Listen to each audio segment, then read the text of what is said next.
باللہ من الشیطان الرجیم بسم اللہ الرحمن الرحیم الحمد للہ رب العالمین۔ آج ہم آپ کو ایک تاریخی کہانی کے روپ میں تاریخ سناتے ہیں تاکہ آپ کو آسان فہم اور سارا منظرنامہ اس کے اندر نظر آ جائے۔ کہتے ہیں قطب شمالی میں برفانی علاقوں میں چمگادڑوں کا ایک جھنڈ رہتا تھا جو خون آشام تھا اور ایک دوسرے کے خون چوسنے میں بھی دیر نہیں لگاتے۔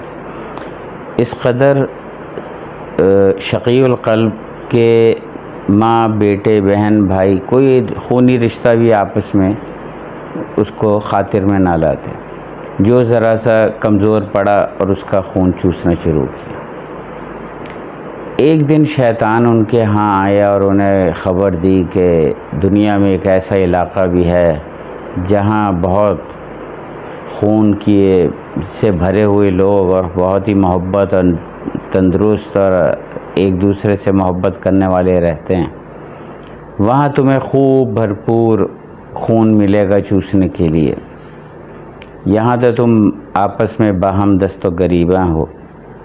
چنانچہ انہوں نے اس جگہ کا راستہ کھوجنا شروع کیا تو شیطان نے راہ سجائی کہ سمندری ساحلی کنارے پکڑ کے وہاں سے تم چلو اور جو راستے میں آئے جو قوم بھی اس کا خون چوس چوس کے اس کی دولت مال اسباب لوٹتے لوٹتے کنارے کنارے ہوتے اس دنیا تک پہنچ جاؤ گے۔ چنانچہ وہ سارے اس مشن پہ چل نکلے اور ہوتے ہوتے ہوتے ہوتے بالآخر وہ اس مقام پر آ پہنچے جو کہ شیطان نے بتایا تھا، جہاں کے لوگ بہت ہی اچھے باہم ملنسار، ایک دوسرے کا خیال رکھنے والے، ایک دوسرے کو فوقیت دینے والے، اجی حضرت پہلے آپ والے، ایک دوسرے کو تفوق دینے والے، زبان و فہم میں ان کا کوئی ثانی نہیں تھا، علم دوستی میں ان کے قریب کوئی نہیں پھٹکا تھا۔ پوری دنیا کا 40% سے زیادہ جو معیشت کا مرکز و محور تھا وہ ملک تھا، وہ علاقہ تھا۔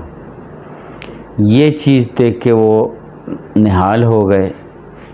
اب چمگادڑوں کا جو وہ غول تھا وہ راتوں کو نکلتا، ان کی سانس میں ہی، پھونک میں ہی، ہوا میں ہی تاثیر تھی کہ وہ انستھیزیا جو ہے دے سکتے تھے، بے ہوش کر دے، وہ جگہ سن ہو جاتی تھی۔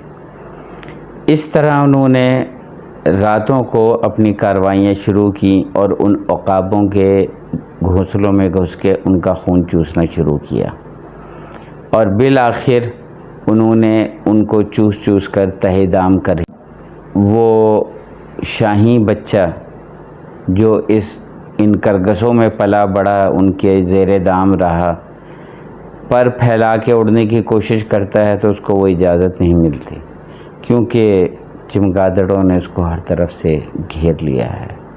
امید ہے کہ آپ کو اس کہانی کا ما فی الضمیر اور بین السطور جو عرض کرنا چاہ رہے تھے وہ سمجھ آ گیا ہوگا۔ آئندہ انشاءاللہ موضوعات تسلسل جو ہے گزشتہ سے مسلسل جاری رکھیں گے۔ السلام علیکم ورحمۃ اللہ وبرکاتہ۔